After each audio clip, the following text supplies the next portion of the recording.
Në cep të një mbretërie të madhe, pranë vetë rrugës së Pylit, në një shtëpis në një qati prej Tjegulash, jetonte një eve e mirë me 3 vajzat e saj. Dikur ajo kishte mbajtur emrin e prinçeshës, por fati ja kishte rrëmbyer kurorën dhe i kishte lënë vetëm më të shtrenjtën, fëmijët dhe një zemër të ndershme. Më e madhja quhej Ruseta dhe flokët e saj digjeshin me zjarin e kuq të perëndimit. E mesmja, Bryneta, zeshkane dhe e qetë si hija e Pylit, kurse më e vogla, Blondina, Flokart, e donin të gjithë rreth e qark për qeshjen e saj të ndritshme. Motrat jetonin në harmoni dhe punonin pa u lodhur. Bujtina e tyre gëzonte famë në gjithë krahinën për salcat e mrekullueshme dhe nga vatra gjithmonë vinte një ngrohtësi e këndshme. Ato kishin humbur kurorat e tyre, por jo nderin e tyre, dhe bujtina e tyre e vogël shkëlqente nga pastërtia dhe mikpritja më shumë se shumë palate të braktisura. Një mbrëmje të ftohtë me shi, kur e rau lërinte pas qepenave dhe rrihte mbi qati, dikush trokiti në derën e bujtinës. Në prag qëndronte një lypse e kërrusur me flokë të thinjur, me rroba të grisura të lagurat e emban, dhe duart i dridheshin nga të ftohtit. Motrave u kishte mbetur vetëm një tas i fundit me supë dhe një cop bukë për darkë, por pa hezituar e ulën mysafire në vendin më të ngrohtë pranë vatrës. Eveja e mirë i shërbeu salcën e saj më të mirë. Roseta i derdhi një pije të nxehtë. Bryneta e mbuloi me një shami të thatë, kurse Blondina i dorëzoi plakës shtratin e saj të vetëm rezervë. Në agjim ndodhi mrekulia. Rrobat e grisura u shkrinë si mjegull dhe para tyre doli një zanë madhështore me një fustan të qëndisur me yje që shkëlqenin. Si shenjë njohje, ajo premtoi t'u plotësonte dëshirën e parë të zemrës së cilës nga 3 motrat, të shprehur me sinqeritet të pastër. Kështu, luga e fundit me salcë të ngjethtë, dhën lypses, u shtërua për to në qelsinë e thesarit të vetë fatit. Po atë mbrëmje, kur zemrat e anvisave nuk ishin ftohur ende nga mrekulia, pranë bujtinës ndaluan 3 kalorës fisnik, që kishin humbur rrugën në Pyl gjatë qytetisë. Vetë mbreti, vëllai i tij i vogël dhe admirali besnik. Pa dashur të zbulonin emrat e tyre, ata hynë qetësisht në sallën e përbashkët dhe kërkuan vetëm bukë dhe një kup verë. Motrat që nuk dyshonin për mysafirin e lartë, po pastronin enët pranë vatrës dhe me zë të ulët ndanin mendimet e tyre të fshehta. Sikur të mund të zgjidhja, pranoi Ruseta flokuqe, do t'ia jepja zemrën admiralit trimbretëror, kurse unë, buzëqeshi Bryneta zeshkane, do të ndëroja të bëhesha gruaja e vëllait të vetë mbretit. Ato nuk e dinin se kishin shqiptuar dëshirat e para pas dhuratës së zanës dhe nuk dyshonin se kush po dëgjonte pranë shtyllës së derës. Dhe fjalët, të shprehura me një pëshpëritje të qetë vajzërore pranë vatrës, ranë në veshët e mbretit më fort se çdo dekret obortar, sepse ato ishin lyer me magji dhe sinqeritet. Erdhi radha e më së voglës. E ëmbla Blondina u skuq, uli qerpikët dhe foli kaq qetësisht sa fjalët e saj ngjanin me shushurimën e një qiriri. Kurse unë do të ëndërroja të bëhesha gruaja e vetë mbretit, por jo për kurorën dhe jo për pushtetin. Motrat ngrin dhe e vogla pëshpëriti dëshirën kryesore. T'i dhuronte mbretit 3 fëmijë të mrekullueshëm, 2 djem dhe 1 vajzë, dhe që secili të kishte në lindje një yll të ndritshëm në balë, një zinshir të artë në qafën e hol dhe flok të endur nga fije margaritari të pastër. Mbreti pas derës mbajti frymën dhe nuk guxoi të lëvizte. Ajo nuk po fliste për kurorën dhe as për pushtetin, por për një mrekulli që do të dëshironte të krijonte për mbretin e saj. Dhe ëndra e saj ishte më e bukur dhe më e guximshme se ëndrat e të gjitha princesave të botës. Pa qenë në gjendje të fshihej më gjatë, mbreti doli nga hija, kurse pas tij vëllai dhe admirali.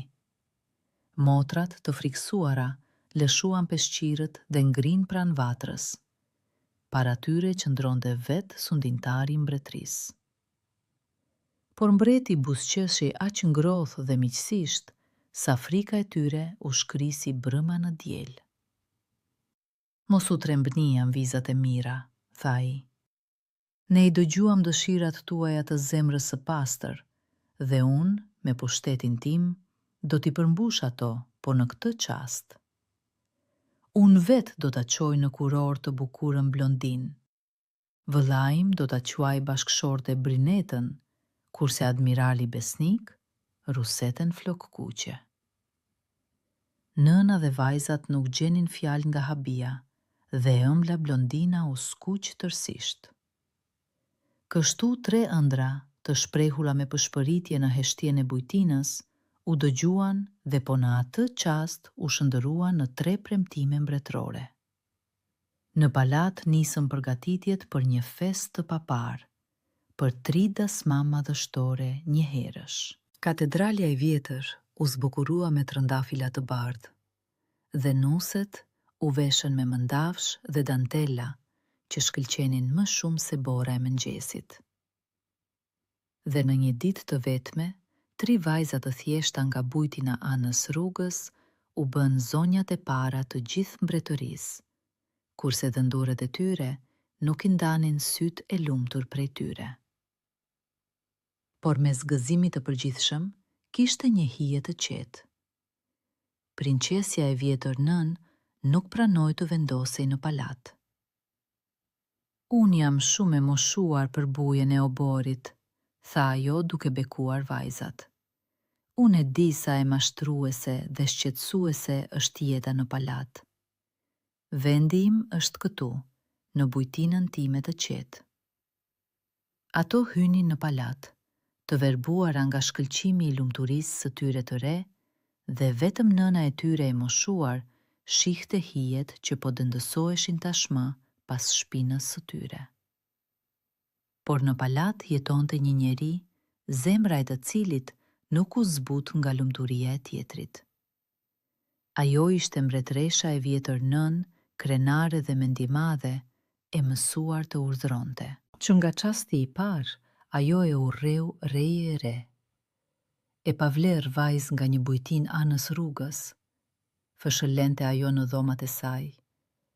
I mbire turpëroi fisin ton të lashtë, duke I zgjedhur atë në vend të princeshës më fisnike të vendeve fqinje. Çdo fjalë e butë, çdo vështrim që mbreti I dhuronte blondinës, kthehej tek ajo në xhelozi të hidhur, sepse ndjente. Mbretëresha e re po I merrte edhe djalin, edhe pushtetin. Dhe atëherë, plaka vendosi me vendosmëri ta shfaroste reje e urryer dhe gjithë fisin e saj të ardhshëm, me çdo çmim. Zemra e saj ishte një pus I tharë, në të cilin nuk ishte mbetur asnjë pikë dashurie, por vetëm mizili e zezë dhe e hidhur ndaj kopshtit të lulëzuar të dikujt tjetër. Kaloi koha, mbreti u nis në një luftë të largët, dhe në palat erdhi një çast I madh.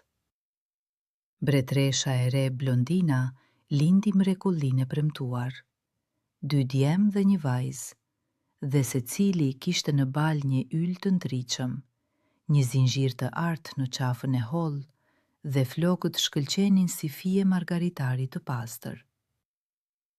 Po në atë çast, motra e saj Bryneta lindi një djalë të zakonshëm, por të fortë, dhe I quajti Sheri. Mbretëresha e Lignën priti çastin e saj. Dërsa Blondina ishte e shtrirë e pafuqishme, ajo i rishfeti mamit me flori të bollshëm, mori 4 foshnja, 3 të ndriçmit dhe nipin sheri, kurse në djepa vendosi 4 këlysh të porsalindur. Pastaj ajo i shpalli gjithë oborit se mbretresha e re kishte rezultuar shtrik. Lajmëtarët u hodhën në fushën e betejës dhe mbreti, i mashtruar, i shkatëruar nga dhimbja, në tërbim urdhëroi që Blondina të dëbohej nga palati. Kështu, mrekullia më e madhe e mbretërisë, sapo kishte arritur të linte, u shkëmbye për gënjeshtrën më të neveritshme dhe drita e 3 yjeve të vegjël u mbulua nga errësira e tradhtisë. Po atë natë, mbretresha e Lignën thirri pranë vetes shërbëtoren besnike Fentiz, të ftohtë dhe të pamëshirshme si guri i dimrit. "Qoj më larg", urdhëroi ajo, "dhe që askush të mos i shoh më kur." Mbi kështjell po tërboi një stuhi e egër. Fentiz mori një shportë të madhe të katranosur, vendosinë të 4 foshnjat e përgjumura që nuk dyshonin për asgjë dhe në përkalime të errta i nxori jashtë në një shkëmbë të thepisur mbi det. Dallgët e zeza u lrinin poshtë, eraja grisi mantelin, por në sytë e saj nuk u drodh asnjë shkëndij mëshire. Me një buzëqeshje të ftohtë e shtyr shportën në errësirën e shkumzuar dhe ajo u zhduk në grykën e stuhisë. Dhe djepi i shtruar nga dërasat të katranosura u hodh në grykën e oqeanit dhe dukej se vetë nata u tërhoqet me ruar nga ky krim. Por zana e mirë nuk e harroi dhuratën e saj. Me një dorë të padukshme, ajo drejtoi dallgët dhe ato, si duar përkundse, nuk e tërhoqën shportën në humner, por e mbartën me kujdes larg nga bregu i tmerrshëm, drejt një ishulli të largët të vetmuar. Atje, mes shkëmbinjve që ngriheshin mbi gjire të qeta, jetonte një korsar fisnik me gruan e tij pa fëmijë. Ai prej kohësh ishte mbuluar nga padrejtësia e botës. Nuk t'laçkiste nëpër rrugët tregtare, por peshkonte dhe punonte kopshtin e tij të thjeshtë, dhe zemra e tij kishte mbetur e mirë. Në mëngjes, kur stuhia u qetësua, ai doli në breg dhe pa shportën e katranosur të nxjerrë në rërën e lagur. Ai thirri gruan dhe të dy me një habi të qetë ju afruan gjetje së çuditshme. Kështu, deti që duhej të bëhej vari i tyre, u bë udhërfjesi i tyre, dhe dallgët, të dërguara për t'i vrarë, në vend të kësaj i sollën në shpëtim. Korsari ngriti kapakun e rënd të katranosur dhe të dy me gruan pshertin me një zë. Mbi pelena dodhata, flinin të qetë 4 foshnja të bukura. Por çfarë mrekulie? Nga 3 prej tyre, buronte një ndriçim i butë i artë, si nga llamba të ngrohta. Te 2 djemt dhe te vajza shkëlqente në bal një yll i vogël. Në qafë mbanin zinxhir të artë, kurse flokët dukeshin të endur nga fije margaritari të pastër. Gruaja e korsarit qau qetësisht dhe shtypi pëllëmbën në gjoks. Vite të gjata, ajo i ishte lutur qiellit qoftë edhe për një fëmijë, kurse deti i kishte sjell 4 njëherësh. Dhe po në atë qast, burri dhe gruaja vendosën, do t'i rrisin si të tyret, larg botës mizore. Ata po i luteshin qejve për një fëmijë, kurse deti u soli 4, e jo të zakonshëm, por të ndritshëm si 4 yje të rënë nga qielli i natës. 16 vjet kaluan si një lëkundje vele. Fëmijët u rritën në ishull, në dashuri dhe gëzim të lirë, në një shtëpi të gjerë mbi vetë detin, ku era e kripur luante me perdet dhe qepenat ishin gjithë ditën të hapura nga horizonti i kaltër. Lozerat e tyre ishin të mbliznin guaska dhe të prisnin në breg velen e bardhë të babait birsues që kthehej në mbritmat e pulbardhave.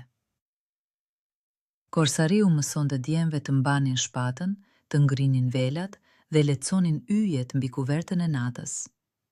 Gruaja e tij e mirë i mësonte Beletualës të mbante shtëpinë dhe të këndonte me lahut. Të vetmen vajzë e quajtën Bel Etual, yll i bukur. Vëlezrit e saj, Pti Solej, diel i vogël, dhe Fatlumi, kurse djalin e xhaxhait, Sheri i dashur.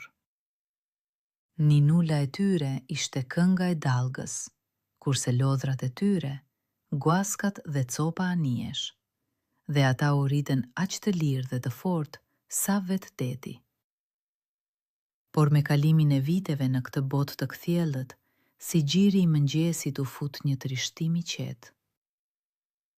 Beletual dhe Sheri, që e konsideronin veten vëlla e motër, vetë nuk e vunë re se si butësia farefisnore u rrit në një ndjenjë shumë më të thellë. Ata nuk gushonin të flisnin për të, as me njëri tjetrin, as me asnjë shpirt të gjallë, sepse u dukej se kjo dashuri ishte e ndaluar dhe e turpshme.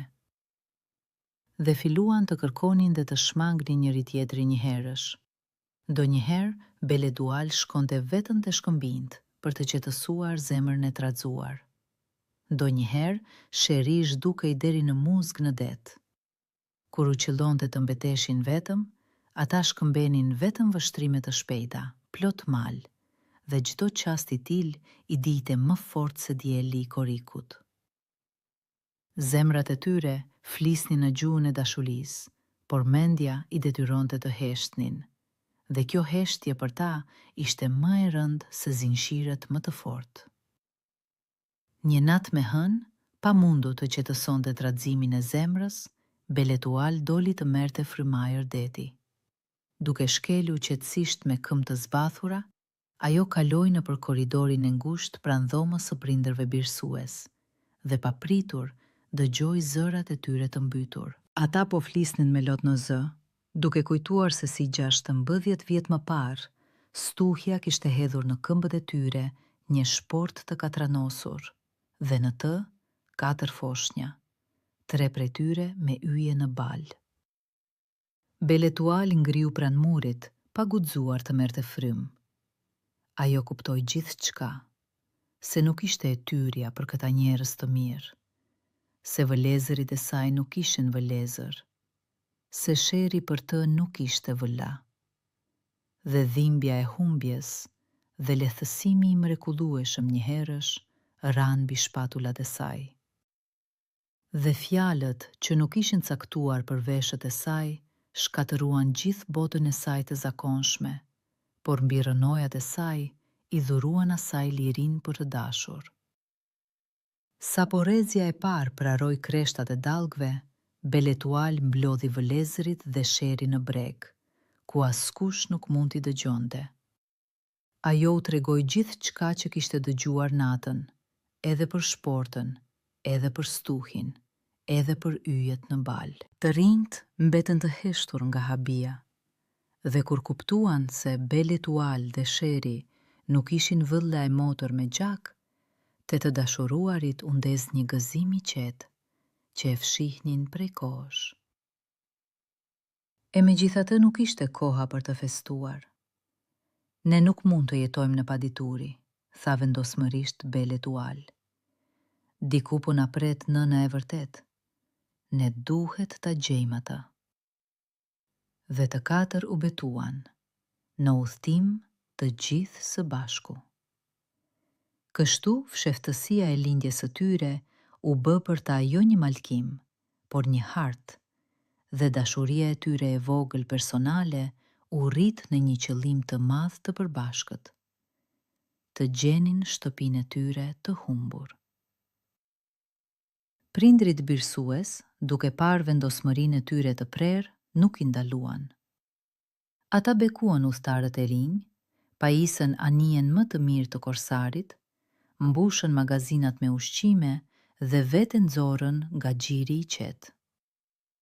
3 të rinjth dhe e bukura Belle Étoile dolën në detin e hapur kaltëror, pa ditur se në cilin breg do t'i çonte fati. Dhe vetë natyra, me sa duket, i mori në mbrojtje. Asnjë stuhi nuk u ngrit në rrugën e tyre, asnjë vele zez. Një tuf delfin shtëgëzuar rrotullohej pranë bashit të anijes, sikur tregonte rrugën, kurse era e mbar ditë pas dite mbushte velate bardha. Natën bita shkëlqenin yjet, pikrisht të tillë siç digjeshin të 3 prej tyre në ball. Ata nuk po udhhiqeshin nga busulla, por në një ëndër e përbashkët, dhe anija e tyre, që lundronte pa hartë, ishte më e besueshme nga të gjitha, sepse rrugën ja caktonte vetë fati. Në agjim anija u afrua në një ishull të panjohur, duhej të rimbushnin furnizimet me ujë të ëmbël. Pasi zbritën në rër, udhëtarët u futën në një korije dhe papritur dëgjuan goditjet e ngadalta të një dauleje. Mbi një altar prej guri, me spriftërinj dhe me veshje të errta, dridhej një pëllumbeshe vogël me pend të bardhë. Mbi të kishin ngritur tashmë një thik të lakuar. Belle Étoile pshertiu, duke shtypur pëllëmbën në buzë, dhe në sytë e saj shkëlqyen lot. Sheri nuk u mendua për asgjë.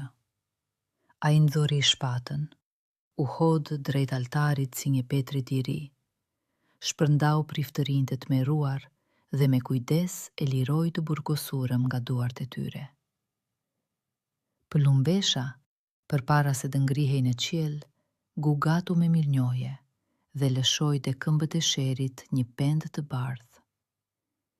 Ai rrezikoi jetën e tij, jo për një kuror apo një thesar, por për një jetë të vogël që dridhej, dhe ky veprim doli të ishte më i rëndësishëm se çdo lutje. Kalonin ditët dhe anija e tyre lundronte gjithnjë e më larg. Një herë në perëndim të dielit, kur dieli i kishte ngjyrosur velat me të kuq, udhëtarët ju afruan një vargmali ishujsh shkëmbor, dhe mbi ujë u derdh një këngë e çuditshme, magjepsëse. Marinarët e vjetër u zbehën dhe u kapën pas direkve. Siren, largohuni nga zëri i saj, përndryshe shkëmbinjt do të na gëlltisin. Por sirena nuk po e thëriste anijen drejt vdekjes.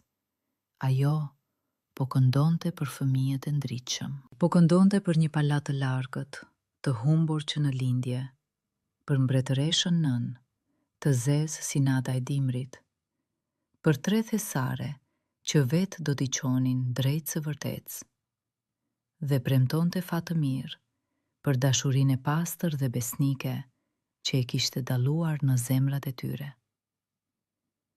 Anija rrëshqiti pranë shkëmbive, pa i prekur asnjë, dhe zëri që për qindra anije ishte si një kamban mortore, për ta tingëlloj si bekim, dhe kënga e sirenës u bë harta e rrugës së tyre të ardhshme.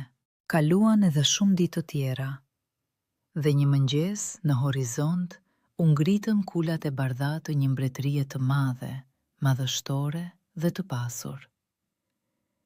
Anija hyri në një gjit të gjerë dhe udhëtarët zbritën në kalat, pa ditur se nën këmbët e tyre ishte vetë toka e tyre amtare. Por sa po shkelen në plakat e gurta, një emocion i çuditshëm dhe i ngrohtë i pushtoi zemrat. E njohur ju duk çdo kthes e gjirit të ndritshëm, të njohura ishin vijat e kaltra të maleve të largëta, dhe madje edhe ajri që frynte nga kodrat kishte erë sikur diçka të haruar prej kohësh. Mjalt, barishte, bukë të ngrost nga fura. Belle Étoile ndaloi, duke shtypur pëllëmbën në gjoks dhe pëshpëriti qetësisht vëlezërve. Më duket se kam qenë këtu më parë, dikur, shumë kohë më parë. Këmbët e tyre për herë të parë po shkelnin në këtë tokë, por zemrat e tyre kishin qenë tashmë këtu, në ëndra të largëta të harruara të foshnjërisë. Lajmi për mbërritjen e anijes me të huaj të mrekullueshëm shpejt arriti në palat dhe vetë mbreti dëshiroi t'i shihte. Kur ata hynë në sallën e fronit, ai ngriu. Para tij qëndronin 3 të rinj dhe një vajzë e bukur me yje të ndritshëm në bal, të tillë që asnjë argjendar nuk i kishte parë ndonjëherë. Mbreti i mori për bizhuteri të çmuara dhe nuk dyshoi për asgjë. Por zemra e tij, që mbante mend humbjen e vjetër, u mbush me butësi atërore. Ai mbushi mysafirët me mirësi dhe u dha një shtëpi pranë palatit. Dhe vetëm një hije në turmën e obortarëve u zbardh si bora. Mbretëresha e vjetër nën i njohu pikërisht ato yje që dikur vetë kishte urdhëruar të mbuteshin.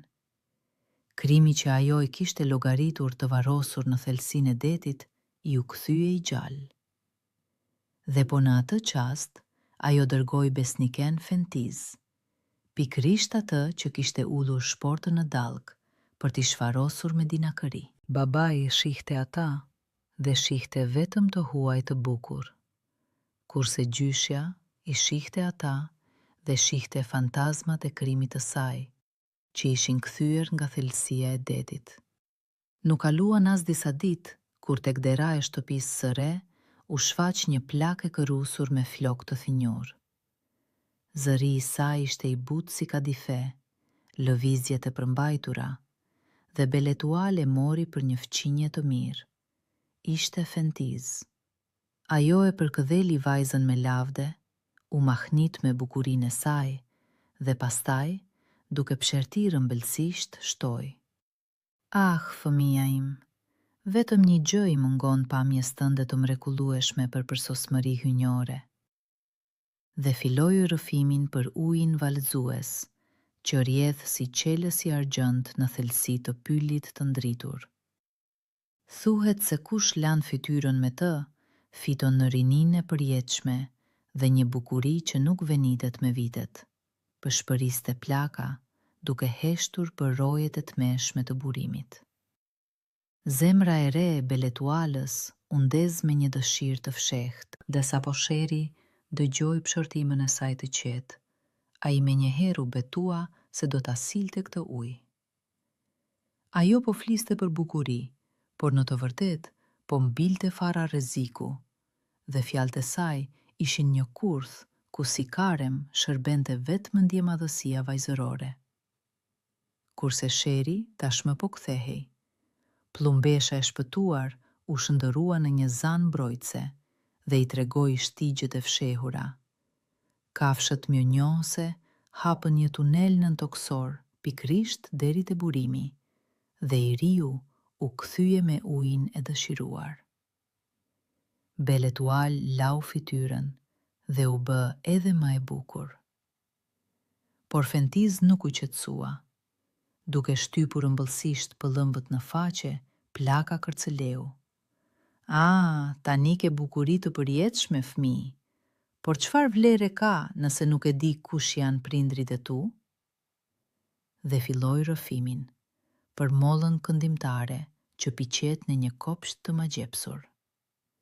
Thuhet, përshpriste ajo, se ajo jo vetëm këndon këngë qiellore, por edhe plotson një dëshirë të atij që e zotëron. Ju mund të mësoni të vërtetën. Dhe sërish heshti për dragojnë e egër që ruan kopshtin. Ajo ndëroi karemin nga bukuria në të vërtetën, duke ditur se për këto, zemra të reja nuk ishte grep më të mprethët se sekreti i lindjes së tyre. Kurse sheri, duke veshur parzmoren prej pasqyrash që e këshiloi pëllumbesha, verboi me shkëlqimin e saj dragojnë e egër, këputi mollën e artë nga dega e magjepsur dhe u kthye në shtëpi. Dhe molla këndoi në kopsht me zëra kaq të mrekullueshëm, sa Beletual dhe vëlezrit e saj ngrin të mahnitur. Por Fentiz tashmë po ënte fillin e tretë. "O, thezare të mëdha", bërtiti ajo duke hapur duart. Megjithatë, molla vetëm plotson dëshirën, Ajo nuk e di vetë të vërtetën. Ju duhet ai që di gjithë qka.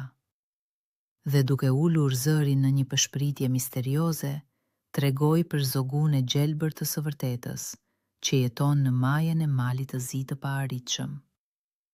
Ky zog di të gjitha sekretet e së kaluarës, të së tashmes dhe të së ardhmes.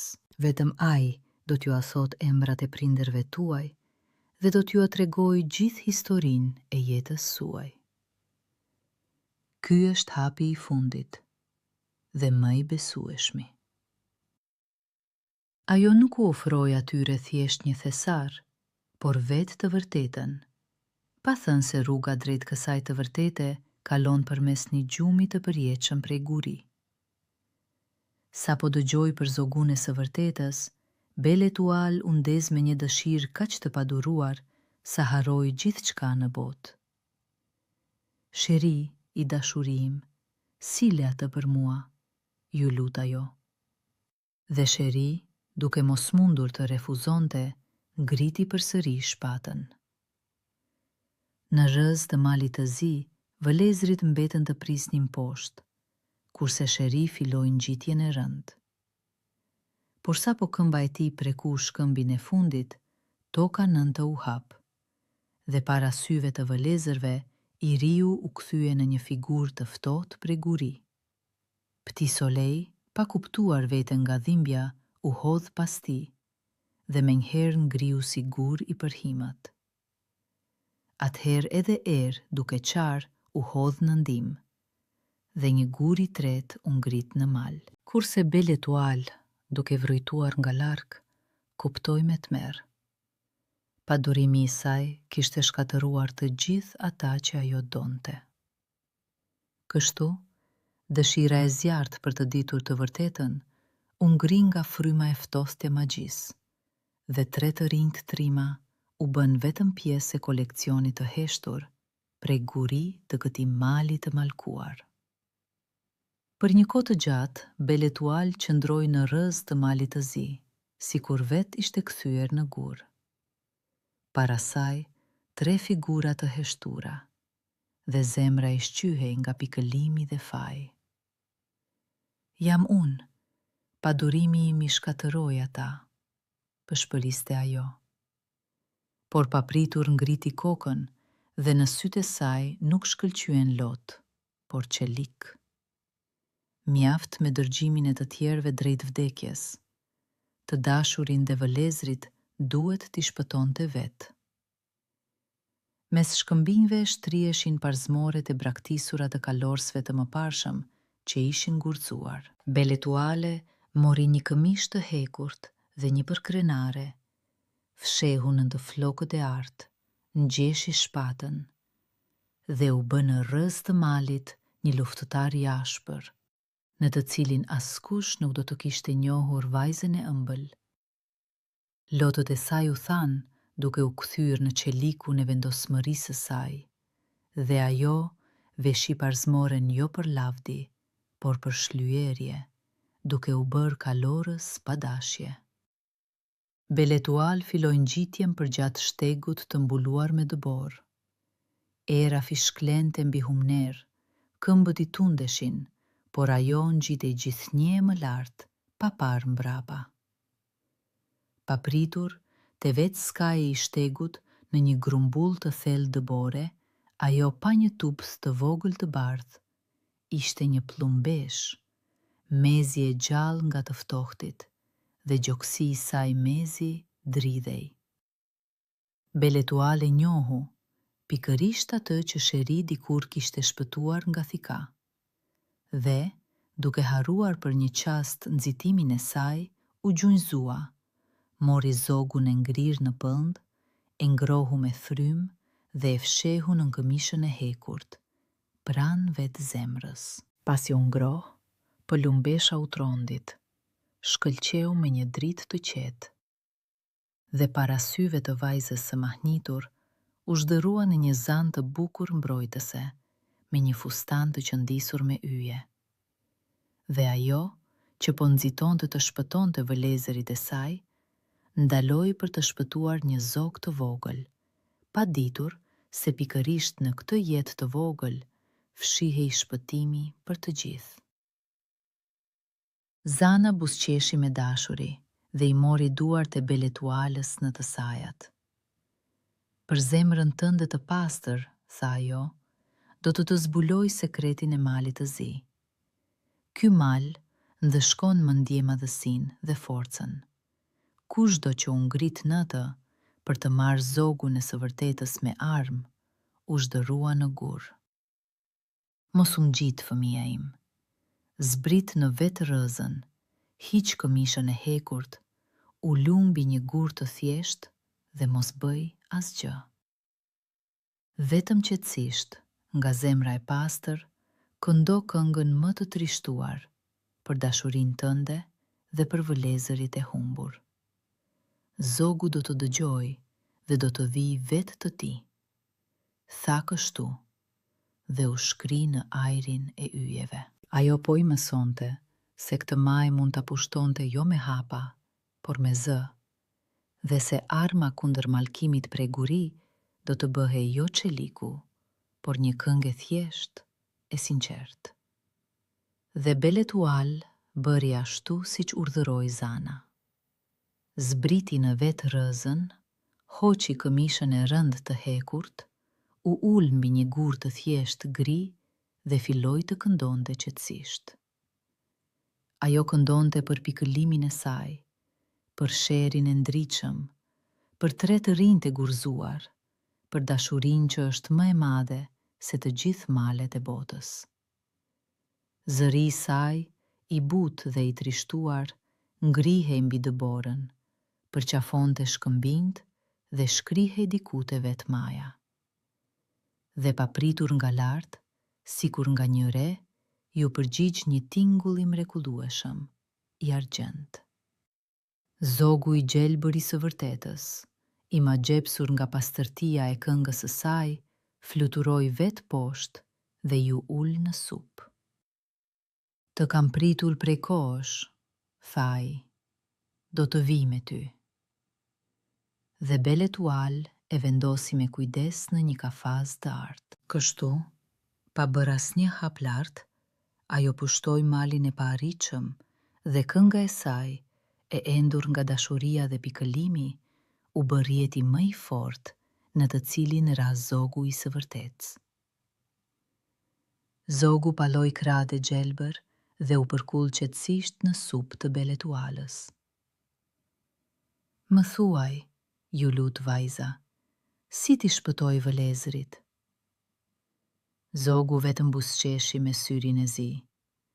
Sekreti nuk është tek unë, por tek ajo që ti tashmë ke. Zbrit në shpellën të rëza. Dhe Beletual shkoi, siç i ishte thënë. Një kalim i ngushtë e çoi në një salë të madhe, të errët, dhe zemra ju drodh. Përgjatë mureve, përgjatë sipërfaqeve, në gjysmë e rësirë, qëndronin qindra kalorës prej guri, me shpatat e ngritura, me mburoja, me kokat e ngritura me krenari, të gjithë ata që dikur kishin shkuar të merrnin zogun e së vërtetës me forcë. Beletual ecte ngadalë mes tyre, mezi duke marrë frymë. Dhe papritur pa tre figura të njohura të ngrira në hove të dëshpëruara, Sherin, Ptisolejn dhe Erën. Ajo hyri në salën e heshtur, ku mendjemadhësia e qindra kalorzve ishte ngrirë përgjithmonë në kurrë, dhe mes tyre ajo gjeti tre figurat më të dashura për zemrën e saj. Tani, tha Zogu, përdor atë që u sigurua për ty me dashuri. Dhe Beletual nxori nga gjoksi shishen prej kristali me ujin valëzues, pikrisht atë që dikur ja kishte sjell Sheri. Me një dorë të dridhur e hapi dhe filloi të spërkaste figurat prej guri. Dhe ndodhi mrekullia. Sapo pika e parë prej ku gjoksi ngrit të Sherit, guri u plas me një tingull të qetë, lëkura u skuq, qepallat dridhen, dhe i riu mori frymë thellë. Pas ti u zgjuan ptisolej dhe erë. Ata u hodhën te motra dhe të katër u përqafuan me lot. Atëhere Beletual eci mes radhve duke spërkatur një kalorës pas tjetrit dhe Salla u gjallërua. Dhe uji i gjallë, duke kërcyer, u alante atyre gjumin pleguri dhe heshtja e Salës shpërtheu me qindra pshertima, koll dhe britma të gëzuara njerëzish që u kthyen nga zhdukja. Dhe ata dolën nga shpelja e errët në dritë dhe qindra kalorës të gjallëruar u gjynjëzuan para Beletualës. Ti na ktheve jetën, vajzë fisnike, than ata. Nga tani jemi të tutë deri në frymën e fundit. Sheri dhe vëlezrit qëndruan në të djathtë të saj, dhe në sytë e tyre shkëlqente e njëjta besnikëri. Tani ata kishin një ushtri dhe 3 mrekulli të mëdha, të fituara me mund dhe dashuri. Shishen prej kristali me ujin valëzues, molën e artë këndimtare dhe kryesorja, zogun e gjelbër të së vërtetës në kafazinë e artë. Të gjithë së bashku ata u nisën përmes lugjinave dhe pyjeve drejt mbretërisë së tyre amtare. Ata po ecnin jo si viktima të falura, por si një ushtri drite, dhe para tyre mbartnin 3 mrekulli të mëdha, që duhej të bëheshin armë në betejën e tyre të fundit për të vërtetën. Ndërsa në palat ndërkohë po përgatitej një festë e zezë. Mbretëresha e vjetër nën, e bindur se fëmijët e ndritshëm ishin zhdukur përgjithmonë në thelsim prej guri, filloi lojën e saj të fundit. Me fjalime të gjata e bindi djalin se blondina vërtet kishte qenë shtrik dhe me të drejtë ishte dëbuar. Se koha e vejërisë kishte kaluar dhe shteti kishte nevojë për një mbretëresh të re. Dhe i soli atij një të afërm e të largët, një gjarpër në mëndafsh të hollë me brokad, po aq mendje madhe dhe dinake sa ajo vetë. I thyer nga pikëllimi, i raskapitur nga vetmia shumë vjeçare, mbreti pranoi. Në gjithë mbretërinë u dërguan ndajmtar me lajmin e gëzueshëm, dhe në palat nisën përgatitjet për një dasmë madhështore. Dhe ndërsa trashëgimtarët e vërtet po nxitonin për në shtëpi, në palat tashmë po përgatiteshin të festonin një dasmë që duhej të varoste përgjithmonë të vërtetën nën tingujt e betimeve të reme. Në kulmin e gostisë, kur mbreti ngriti unazën e artë për ta vënë në gishtin e nuses së re, dyert e rënda të Salës së Fronit u hapën me një gjëmim. Në prag qëndruan 4, 3 princa të rinj dhe një prinçeshe bukur. Dhe yjet në bal u digjeshin më shumë se të gjitha qirinjt nën kupolat e pikturuara. Në duart e Beletualës qëndronte një kafaz i artë, i mbuluar me një sham i mëndafshi. Ata ecën nëpër salë në heshtje të plotë, dhe muzika u ndërpre vetvetiu, dhe pjesëmarrësit në gosti ngrinë me kupat në duar. Pasi ju afrua tryezës mbretërore, prinçesha e re u përkul në një përkulje të thellë. I madhi mbret, na lejo të dhurojmë një dhuratë modeste martese. Mbreti heshti, duke parë në fytyrën e saj. Kurse mbretëresha nën u zbardh si qiri dhe u kap pas mbështetësve. Ata hynë në salë, ku po festohej gënjeshtra, dhe shkëlqimi i tyre i heshtur ishte më i fortë se çdo muzikë, duke detyruar gëzimin e rem të ngrijë në fytyrat e mysafirëve. Beletual vendosi kafazin e artë pikërisht mbi tryezën mbretërore dhe pa fjalë hoqi prej tij shamin e mëndafsht. Në dritën e qirinjve u ndez zogu i gjelbër i së vërtetës. Pendët e tij vexullonin me të gjitha nuancat e smeraldit dhe syt i digjeshin me një urtësi të thellë, të trishtuar.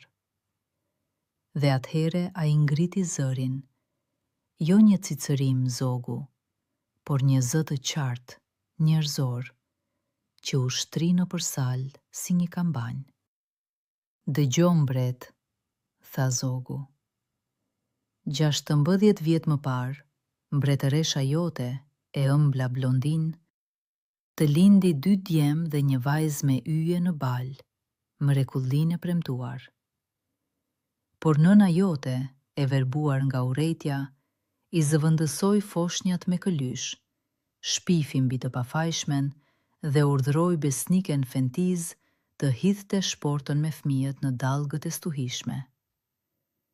Ja ku janë ata mbret, para teje, Pti Solej, Er, Bele Tual dhe Sheri, biri i vëllait tënd.